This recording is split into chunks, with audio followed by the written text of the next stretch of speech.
setores, autor de vários livros, vou citar alguns: Ação, Tempo e Conhecimento, a Escola Austríaca de Economia, e Economia, Política e Ética, Ensaios contra o Vento, esses dois que eu citei, publicados pelo Instituto Mises Brasil, e ainda Economia e Liberdade, a Escola Austríaca e Economia Brasileira, e ainda, gosto desse, uma análise econômica do problema do cheque sem fundo no Brasil.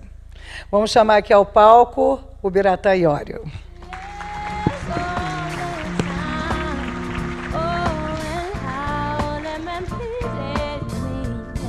Alô? Buongiorno a tutti. Bom dia.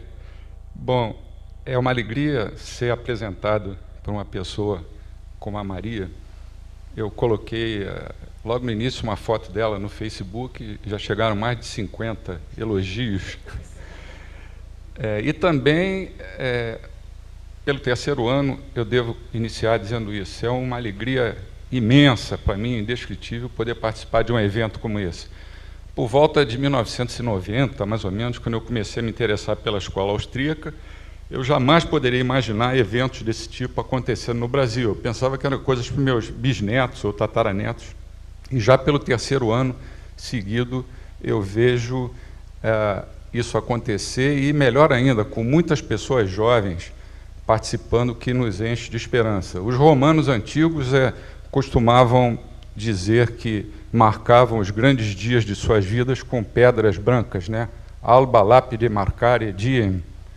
Então essa já é a terceira pedrinha, o terceiro ano consecutivo, e eu vou juntando as pedrinhas, até porque daqui a alguns anos eu posso, atravessando alguma rua, cruzar com algum ministro da Fazenda do Brasil, ou com Paul Krugman, e poder usar as pedrinhas numa outra perspectiva.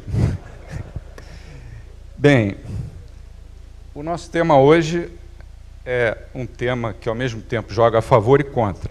A favor, nós vamos ver por quê, e contra, porque eu tenho pouco tempo para apresentar. Nós vamos falar sobre o tempo.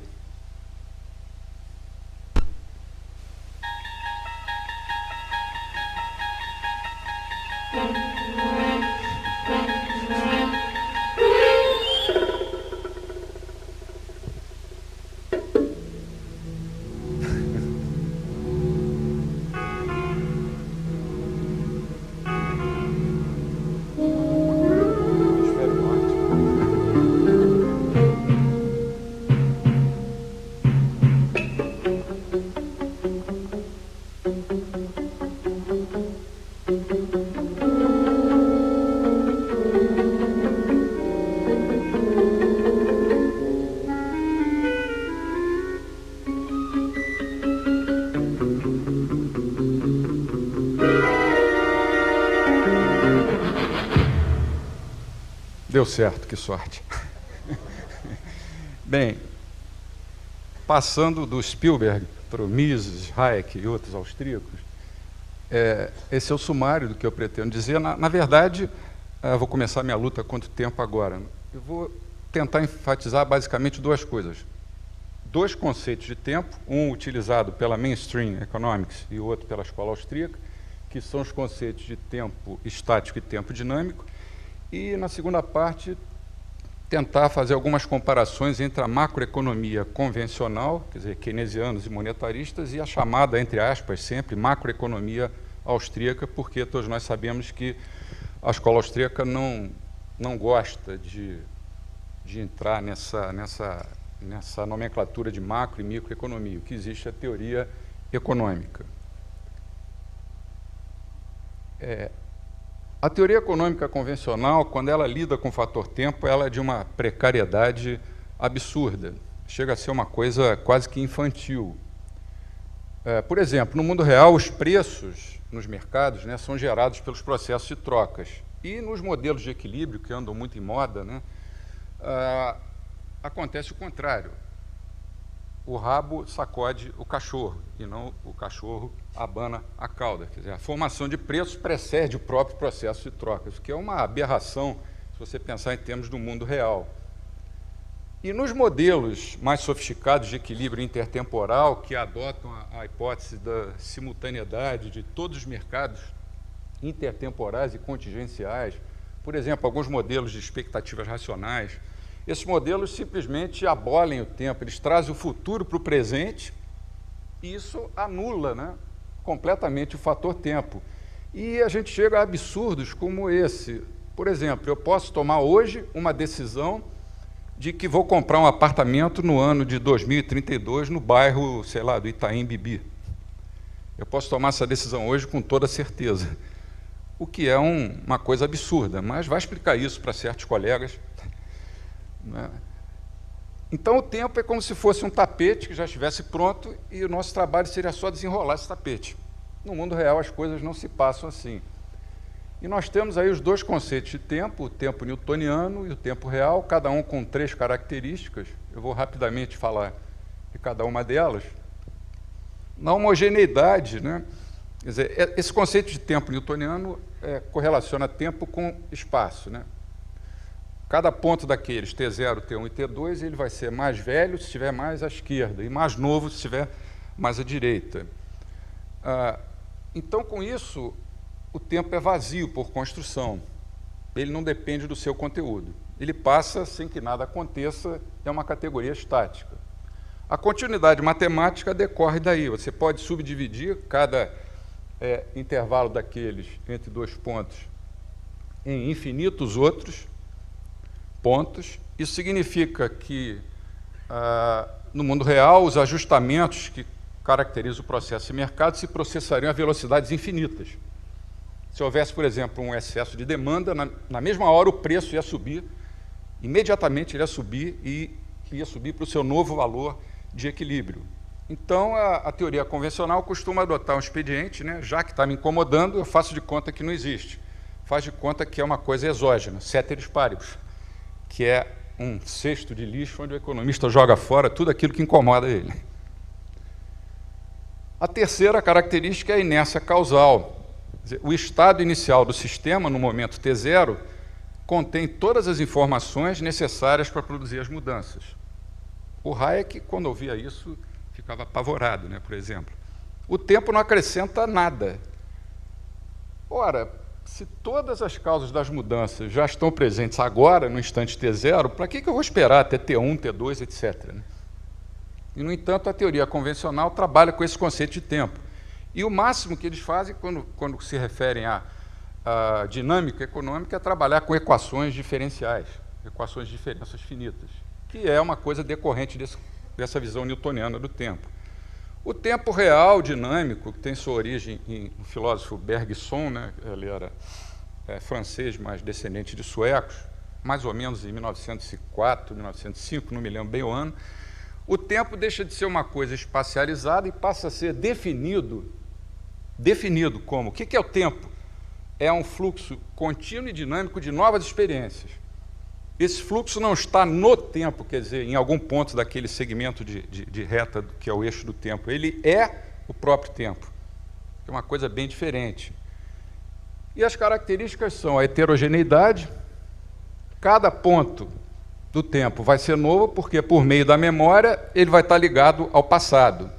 E a memória, além de ligar o passado ao presente, torna cada instante completamente diferente dos outros. Isso acontece desde que nascemos até que morremos. E não só na economia, mas na vida, em geral.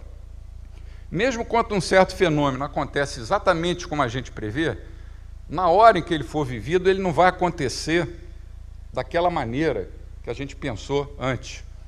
Porque a memória, quando incorpora a previsão, ela muda a perspectiva do agente. Por exemplo, você imagina que vai fazer uma entrevista para conseguir um novo emprego na quarta-feira da semana que vem. Você imagina que vai chegar no escritório, vai ter uma cortina vermelha, um tapete cinza, uma secretária vai te atender, você vai ser entrevistado e vai conseguir um emprego.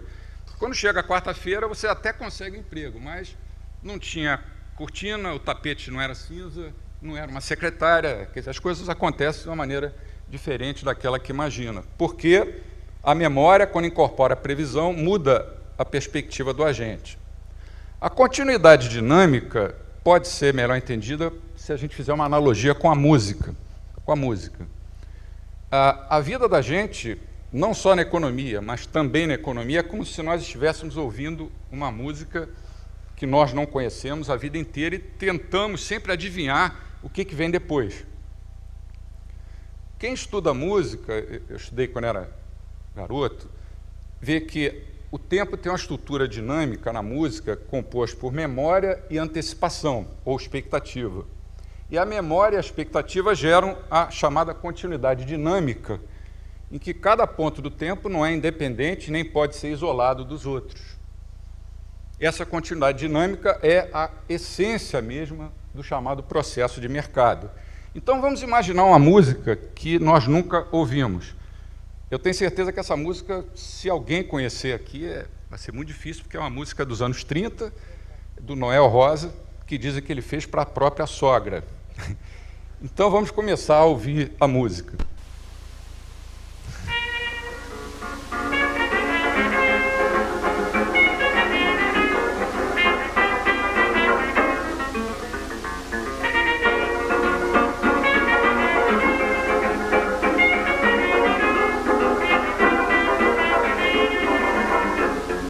Pronto, nós damos uma pausa, e isso que nós ouvimos é a nossa memória. Agora, com base nessa memória e com as nossas expectativas, nós vamos tentar antecipar como é que vai continuar a música, assim como nos mercados. Então, vamos ver como é que ele continuou homenageando a referida senhora, a sogra.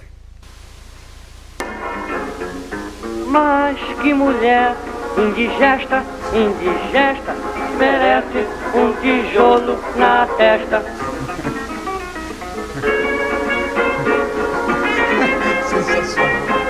Merece um tijolo na testa. Bem, ele pensou na sogra, mas cada um de nós tem a liberdade, nós somos, afinal, libertários, para pensar em quem nós quisermos. Eu, por exemplo, me lembrei de duas senhoras que ocupam cargos altíssimos de presidente da República em 2 países da América Latina.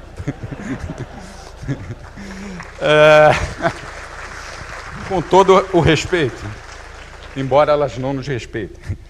E só para terminar, quer dizer, a nossa memória agora já tem essas 2 partes, vamos tentar antecipar o futuro. Quer dizer, eu, voltando para a economia, eu compro, vendo, troco, tomo emprestado, faço empréstimo, tiro o dinheiro da poupança, compro ouro, como o Hélio gosta de sugerir. O que eu faço? Vendo ouro.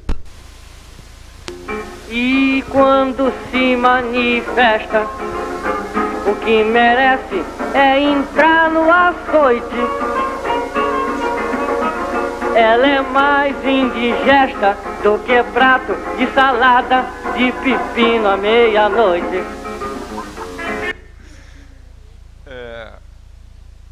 Então essa é a continuidade dinâmica. A nossa vida, incluindo a economia, é uma coisa desse tipo. O tempo passa, a gente vai formando um estoque de conhecimentos, vai aprendendo, vai errando, vai consertando os erros e vai tentando jogar para frente. Quem conseguir antecipar melhor na economia sai na frente, sai ganhando. E a terceira característica é a eficácia causal, que é uma consequência da heterogeneidade. O simples passar do tempo é uma fonte inesgotável de novidades, porque a memória vai alterando as expectativas. O tempo, então, passa a ser criativo e você passa a ver os mercados como processos de descoberta e não como estados de equilíbrio.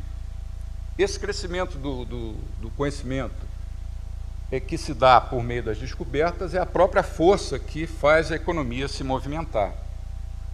Quando você usa esse conceito de tempo, como os austríacos, primeiro você vê que ele é irreversível. Mesmo se existissem curvas, vê que eu coloquei curva entre aspas, de demanda e de oferta, jamais você poderia voltar de um ponto para outro numa mesma curva, por causa do tempo dinâmico. E segundo, é o processo de evolução criativa de mudanças imprevistas. Os austríacos, já com Menger, em 1891, colocavam as expectativas como variáveis endógenas, coisa que só nos anos 70 a mainstream começou a fazer muito timidamente, aliás, um pouco antes com o Milton Friedman, né? E outra coisa que o Mises ficava muito irritado o estado natural da economia não é repouso, é movimento. Então, situações como o equilíbrio de Pareto são inconcebíveis do ponto de vista da escola austríaca de economia. O equilíbrio de Pareto é uma situação teórica que todos alcançam uma situação tão satisfatória que ninguém pode melhorar de satisfação a não ser que outros piorem. Quer dizer, todo mundo deitado numa rede, tomando água de coco e nos seus pontos máximos de satisfação. Isso é incompatível com o mundo real. A economia é uma ciência da ação humana e não da inação, né? Daí o título do meu último livro, Ação, Tempo e Conhecimento. Nós podemos definir a economia como uma ação humana ao longo do tempo, sob condições de incerteza genuína. Essa incerteza genuína é porque o conhecimento é imperfeito e está espalhado desigualmente. Isso vai gerando novas experiências, novas ações. É o processo de mercado. Essa concepção dinâmica do tempo e o fato do nosso conhecimento ser imperfeito acarretam incerteza genuína, quer dizer, que não pode ser medida por cálculo de probabilidades. E o professor Mises chamava isso de dados irredutíveis, né? Então, o tempo, encerrando essa introdução, o tempo é um fluxo permanente de eventos, de novas experiências, que contém implicitamente as ideias de novidade, descoberta, surpresa. Falar um pouco de capital, moeda e tempo. As proposições macroeconômicas, sempre tendo cuidado com essa expressão macroeconômica, porque eu acho que nós, austríacos, se nós quisermos nos fazer entender, nós temos que falar um pouco a linguagem da mainstream. Todos nós sabemos que, para nós, austríacos, não existe macroeconomia. Ninguém vai numa padaria e pede meio quilo de PIB. Isso não existe. Mas é um conceito útil. E se nós nos quisermos fazer entender por keynesianos, monetaristas, etc., não custa nada a gente fazer um esforço e falar a linguagem deles, né?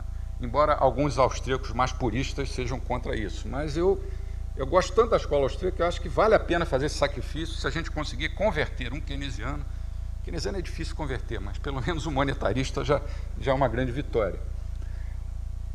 Então, você tem o binômio tempo e moeda e, a partir daí, dá para comparar com keynesianos e monetaristas. Os keynesianos negam a possibilidade de soluções de mercado, como todos sabem, para as doenças macroeconômicas, como desemprego, inflação, estagflação, etc. E os segundos, às vezes, tendem a negar as próprias doenças. Tudo isso porque o conceito de tempo que eles trabalham é um conceito de tempo equivocado. E a teoria austríaca, ela se situa entre esses dois extremos. Então, vamos considerar que existe um mercado de tempo, um mercado de moeda, e esses dois mercados, tanto isoladamente, do ponto de vista conceitual, como interagindo no mundo real, eles vão dar origem aos fenômenos ditos macroeconômicos. A escola austríaca é a única que reconhece explicitamente a natureza universal do tempo na teoria econômica, por meio do conceito de estrutura de capital, principalmente. Todas as escolhas são feitas com o olho lá na frente, no futuro, e todas as ações ao longo do tempo. Analisar uma economia de mercado é tentar identificar as ações individuais, é o individualismo metodológico, que origina os fenômenos de mercado, mas sabendo que o tempo é o meio mediante o qual essas ações acontecem. Tempo, para os austríacos, é meio de ação, moeda é meio de troca. Capital é meio de produção. A microeconomia, principalmente os modelos de equilíbrio geral walrasianos, como o de Pareto, limita os problemas a casos de economias de trocas. Isso é uma tentativa de esconder para baixo do tapete o fator tempo.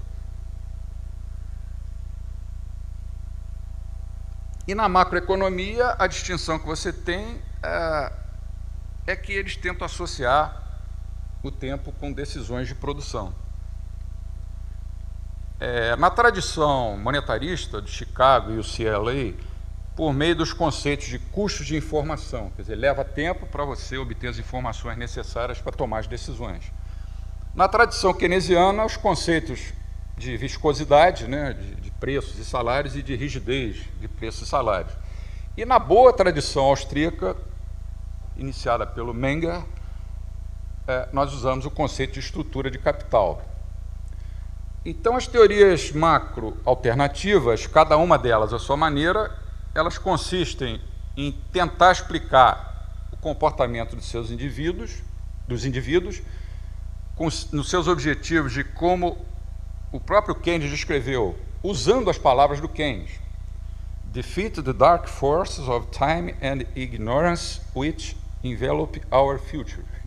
derrotar as forças obscuras, né, do tempo e da ignorância que encorpam, que envolvem o nosso futuro. O Keynes era craque em dizer muito sem dizer nada, né? Quer dizer, e quando você coloca isso aí em contraste com os espíritos animais, fica um ultimate fighting interessante. A forma como a moeda é introduzida nas diferentes teorias pode ser como ativo financeiro, como Keynes fez na teoria da preferência pela liquidez, pode ser como um hedge contra a taxa de juros, que tende a subir, também na tradição keynesiana, pode ser como um meio de troca, como na tradição austríaca. Essa forma, com a moeda introduzida, explica as diferenças entre as teorias alternativas. Para os austríacos, a moeda e o crédito não são neutros. O que é a moeda neutra? É quando uma variação na quantidade de moeda e de crédito só afeta os preços, não afeta quantidades, nem produção, nem emprego, só afetaria os preços. Como a moeda entra na economia de acordo com os austríacos? Eu vou colocar ali Ela entra no ponto inicial e vai se espalhando ao longo de toda a estrutura de capital da economia. Quando ela chega aquela última elipse ali, ela já é uma moeda velha. Quer dizer, naquele caminho todo, naquele percurso, ela já alterou preços relativos e já mudou muita coisa em termos reais. Então, ao alterar os preços relativos, ela vai alterar quantidades também, e não apenas preços. A estrutura de capital, que teve origem com Menger, mas foi muito mais desenvolvida por Baumbawerk, né? É uma característica exclusiva da escola austríaca. Você considera o tempo de produção de um bem, ele começa a ser produzido ali do lado esquerdo, como é que é ali, e vai passando por diversas etapas na cadeia de produção até chegar aqui na loja para ser vendido como um bem de consumo final. Na teoria macroeconômica, por exemplo, você começa a fazer uma geladeira agora e ela vai ficar pronta agora. Poucas pessoas se dão conta disso. Na teoria austríaca, não. Você começa a fazer a geladeira agora, ela só vai ficar pronta daqui a não sei quantos dias. E você pode ler isso aí no sentido da produção, quer dizer, assim, começa a produção ali do lado esquerdo, o bem vai sendo processado até se transformar num bem final, ou na nomenclatura do Menger, um bem de primeira ordem. E você pode ler também no sentido do consumo. O consumidor compra, o lojista paga ao seu fornecedor e você volta na cadeia produtiva. E a origem dos ciclos econômicos para a escola austríaca está exatamente no que nós podemos chamar de poupança forçada. Forçada aí no sentido de artificial. Por exemplo, tudo que está sendo feito no Brasil hoje, em termos de reduzir as taxas de juros na marra, na martelada. O presidente da República ordena que taxas de juros caiam, porque eu quero. Isso lá no futuro, para a escola austríaca, vai provocar realocações na estrutura de capital e você vai ter alguma coisa desse tipo. Projetos de longo prazo acabam se tornando viáveis porque a taxa de juros cai e favorece mais esses projetos, o valor presente desses projetos sobe mais do que o valor presente dos projetos de curto prazo. Mas depois de algum tempo você vai ter os ajustamentos, porque esse crédito que entrou na economia não era poupança verdadeira, não era esforço, não era sacrifício, eram muitas vezes papéis pintados, ou com a cara do George Washington, ou no caso brasileiro, com onças, macacos, peixes. Qualquer dia teremos pulgas, baratas, né? Já não temos mais heróis nacionais para homenagear, então homenageamos. Nada contra os animais, mas Ana preferia o Dom Pedro I, o Cabral.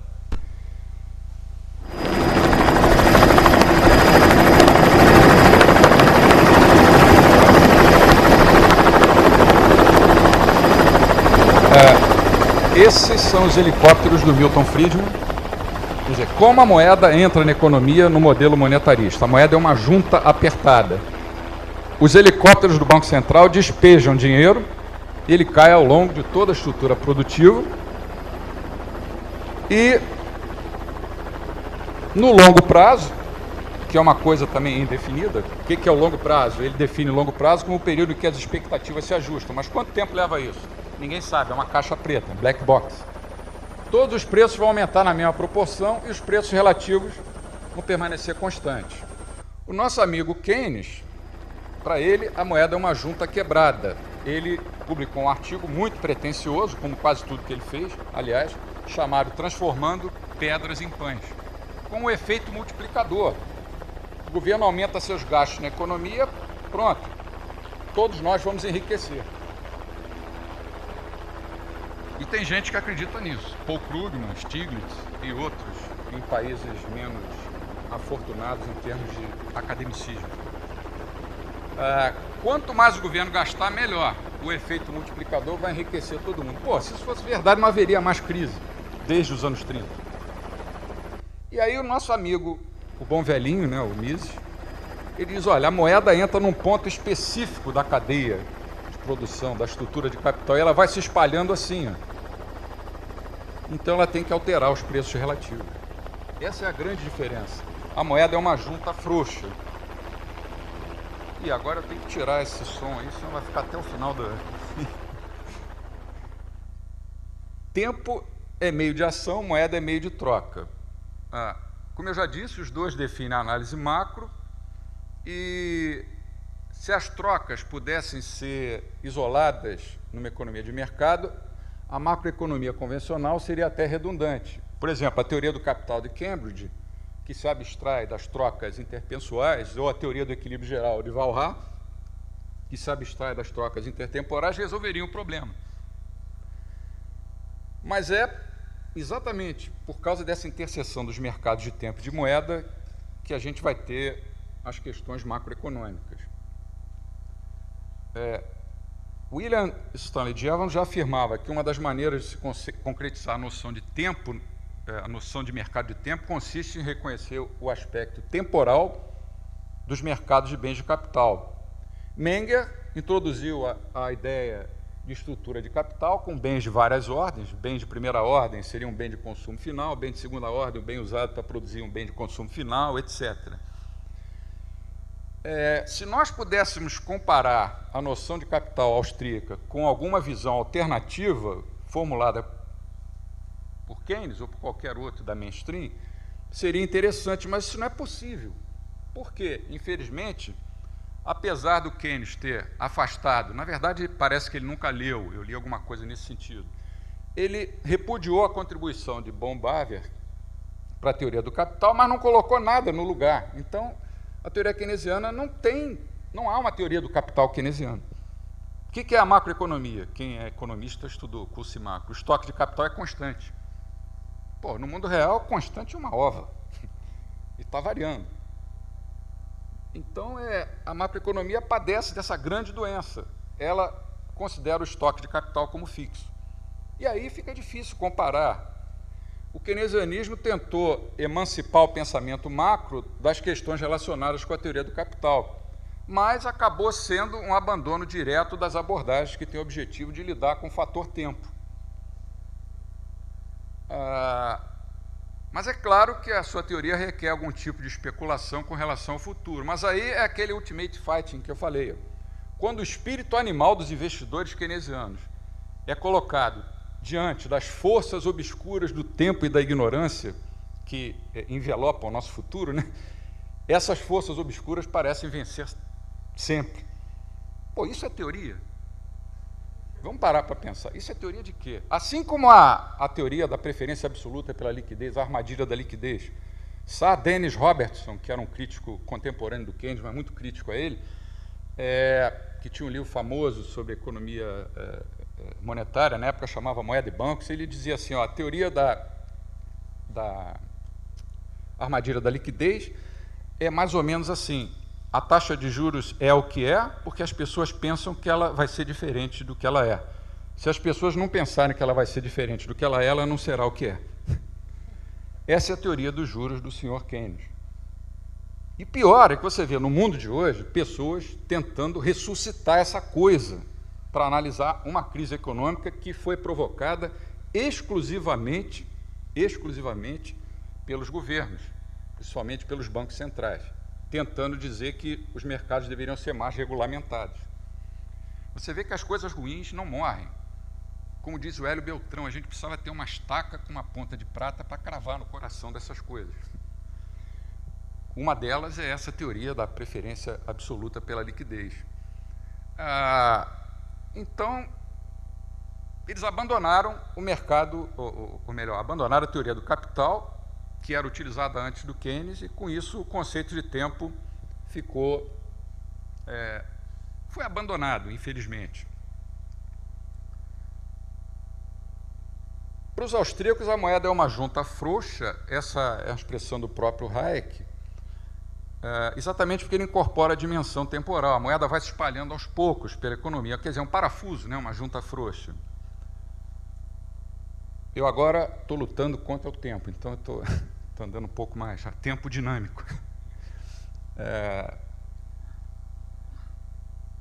Naquela sua obra, o Hayek diz que a moeda é uma junta frouxa dentro do sistema de mercado que se autoequilibra. E a moeda seria a junta que liga a capacidade de demanda com o desejo de produzir. E isso dá margem para o entendimento correto da lei de Say. Ou seja, existe um lapso de tempo entre a oferta de um dado sortimento de bens de capital e a demanda subsequente de bens de consumo. Quer dizer, a moeda entra na economia e leva tempo para ela se espalhar, e assim como leva tempo para a produção se transformar num bem de consumo final. É esse lag, essa diferença que acaba provocando fenômenos como, por exemplo, do sobreinvestimento. E nós devemos evitar os dois casos polares, a junta apertada, monetarista, e a junta quebrada, keynesiana. Quer dizer, na verdade, no mundo keynesiano, onde a moeda fosse uma junta, um parafuso quebrado, os preços não iam transmitir as informações e, naturalmente, se ia defender a intervenção do governo, já que os mercados não iam resolver. Então, esses conceitos negam, respectivamente, o problema macroeconômico central, quer dizer, o conceito da moeda como uma junta apertada, e o da junta quebrada, nega a solução dos problemas. E a macroeconomia da mainstream tenta adotar uma das duas posições polares. Entre as duas está a concepção austríaca, mais ou menos assim. Ainda na mainstream, o Wicksell, um economista sueco do início do século passado, ele é considerado como tendo sido o primeiro a integrar as teorias monetárias do valor. Isso não é verdade, o primeiro foi Cantillon e os pós-escolásticos, mas, na realidade, o Wicksell não fez isso, porque no modelo dele os preços, puxados pelos chamados efeitos saldos reais, movem-se todos ao mesmo tempo, ou para cima ou para baixo. Então, o modelo dele é insatisfatório para explicar interações, essas que nos interessam hoje, entre mercado de moeda e de tempo.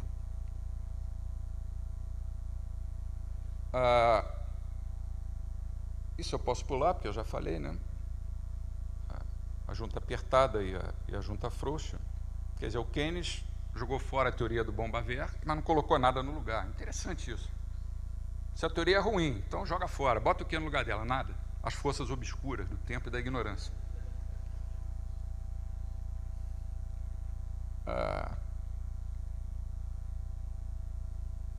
Eu acho que eu pulei alguma coisa. Não pulei não. É que eu não quero me repetir e quero terminar na hora. A teoria macroeconômica austríaca, finalizando, diz que a moeda é uma junta frouxa. Essa frouxidão provoca uma falta de coordenação intertemporal que não é percebida durante algum tempo. Isso gera malinvestments ou underinvestments em uns setores e outros. Seria a causa dos ciclos econômicos. E não existe surpresa nenhuma no fato de que o processo de mercado, quando corrige essa falta de coordenação, não faça isso instantaneamente, porque o conceito que eles trabalham, os austríacos, é o conceito de tempo dinâmico. Os ajustamentos não são instantâneos. A mainstream tentou desenvolver, tentou avançar um pouco. Você tem ali o Keynes, alguns keynesianos modernos perceberam, tiveram a intuição que era preciso alongar o curto prazo. E, por exemplo, substituíram ou introduziram teorias de money wage contracts, contratos de salários nominais. Alguns monetaristas, como Laidler, por exemplo, David Laidler e outros, sentiram que era preciso encurtar o longo prazo e fizeram isso com o conceito de mercado de informações. Os austríacos estão ali no meio. Nós não precisamos alongar nem encurtar coisa nenhuma, porque nós temos uma teoria do capital, vocês não têm. We are the Austrians. E ponto final. Quer dizer, vem discutir comigo, tudo bem, vamos discutir, mas traz uma teoria do capital para dizer que a minha não presta. Mas nem isso eles fazem. E ficam repetindo tolices a vida inteira. Como, por exemplo, você lê um artigo do Krugman, eu hoje cismei de marcar ele, né? Mas é que eu não aguento mais ler as coisas que ele escreve. O mundo afundando cada vez mais e ele empurrando o mundo para baixo, mandando o governo aumentar os gastos. Então, para a gente finalizar, Laidler foi o monetarista que introduziu o mercado de informações. O problema é que a incerteza é uma aproximação, né, uma proxy fraca para a variável tempo. Tempo não é só incerteza. E o Davidson, um keynesiano, bastante competente, por sinal, sentiu que tinha que alongar o curto prazo e introduziu essa teoria dos money wage contracts. O problema é que o mercado a termo de mão de obra é uma só das enormes possibilidades de realização das trocas intertemporais. Essas tentativas são louváveis, mas, infelizmente, são incompletas, porque ambas carecem de uma teoria do capital. Conclusões: reconhecer que os conceitos de capital, tempo e moeda são os universos da teoria macroeconômica, é definir a macroeconomia como sendo a interação entre um mercado de tempo e um mercado de moeda ao longo da estrutura de capital, ou estrutura de produção. Essa concepção da macroeconomia permite comparar as visões da mainstream, como nós fizemos, e mostrar como elas lidam só indiretamente com o elemento tempo, porque não tem uma teoria do capital.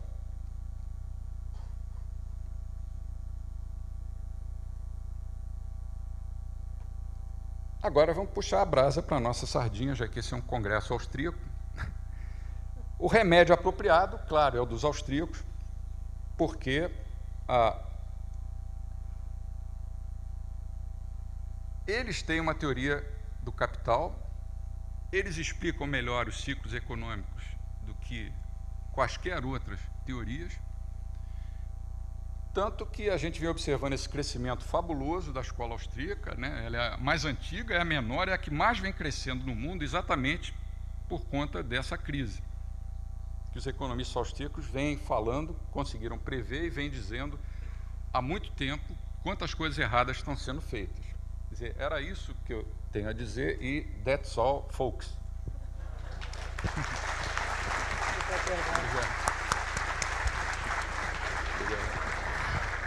Quem quer fazer pergunta? Ali, ó. Bom dia. Bom dia. Professor Biratã aqui. Tudo bom? Eu queria fazer uma pergunta em relação às premissas que você se baseou para fazer essa teoria toda do tempo, que é o tempo heterogêneo e o tempo homogêneo. E eu queria saber se você já considerou uma teoria menos qualitativa e mais quantitativa a respeito do tempo, porque o tempo também pode ser planejado, existe uma lógica. Eu não sei se o senhor concorda comigo a respeito disso, mas existe uma lógica que permite um planejamento econômico, mesmo que seja privado, mesmo que seja in loco e não central, e eu queria saber o que você tem a dizer a respeito disso. Uhum. Como austríaco, eu devo rejeitar qualquer planejamento, até a palavra planejamento, mesmo no âmbito privado, o que não quer dizer que a gente tenha que fazer as coisas assim. O que eu digo é que nós podemos planejar as nossas ações, mas nós vamos ter que, diariamente, ou muito frequentemente, refazer essas ações, porque o próprio passar do tempo vai incorporando novas experiências e a gente vai mudando a nossa percepção, né? Então, eu não vejo como compatibilizar, como tentar encontrar uma nova conceituação para o tempo dentro dessa perspectiva, como um membro da escola austríaca. O que não quer dizer que eu negue a importância de você fazer, por exemplo, um planejamento da sua vida financeira. Eu estou dizendo que você vai ter que mudar aquilo permanentemente. O governo tomou uma medida agora, mexeu na caderneta de poupança, o que eu faço? Quer dizer, isso você não conseguiu prever quando você fez o seu planejamento. Então, como no mundo real o ceteris paribus é uma coisa impossível, né, isso acaba tornando o planejamento impossível. E planejamento governamental, então, nem se fala, né? Basicamente é isso. É isso que eu penso.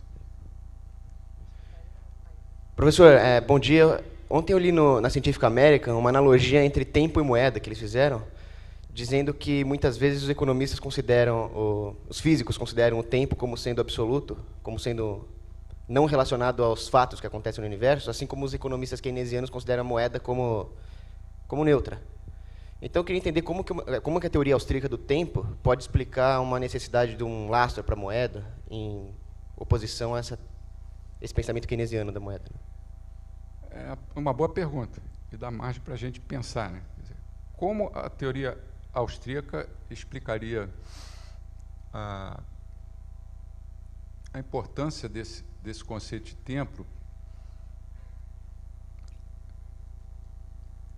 É uma coisa que a gente tem que pensar. Quer dizer, em relação à teoria keynesiana, me parece bastante claro porque o Keynes, quando escreveu a teoria geral, ele estava preocupado com o curto prazo, né? No longo prazo todos estaremos mortos. Houve o debate dele com Hayek, que, infelizmente, ele conseguiu convencer as pessoas de que ele estaria certo, porque os argumentos dele eram mais políticos, né? Mas eu acho que a resposta é mais na linha do que eu já falei. Você considerar a passagem do tempo como um processo de aprendizado. Quer dizer, o tempo para os austríacos não é uma coisa absoluta no mesmo sentido que os físicos empregam. Ele é uma coisa inexorável, você não pode escapar dele, mas, ao mesmo tempo, ele é um teu aliado, porque o tempo ensina os agentes, né, que fazem a ação humana. Aí há algumas divergências entre os austríacos, tem alguns que acham que nada garante que, com a passagem do tempo, os mercados vão convergir, por exemplo, a equilíbrio, o pessoal mais subjetivista, Larkman e outros. Mas a grande maioria dos austríacos vê o tempo como um aliado, quer dizer, um fluxo permanente e contínuo de novas experiências. Você não pode fugir dele, nesse sentido você pode dizer que ele é absoluto, mas ele te ajuda certamente a corrigir, na medida em que ele passa, os erros passados, se você admite que nós somos racionais. Eu não sei se eu respondi o que você perguntou. Na realidade, o tempo já acabou, já que a gente está falando em tempo. Mas tem alguém que queira fazer uma última pergunta? Acho que eles já até tinham recolhido os microfones, a gente faz maldade. Anyone? Então, gente, olha, vou pedir a gente ali. Primeiro aplausos para o Virata Yari, que é o máximo.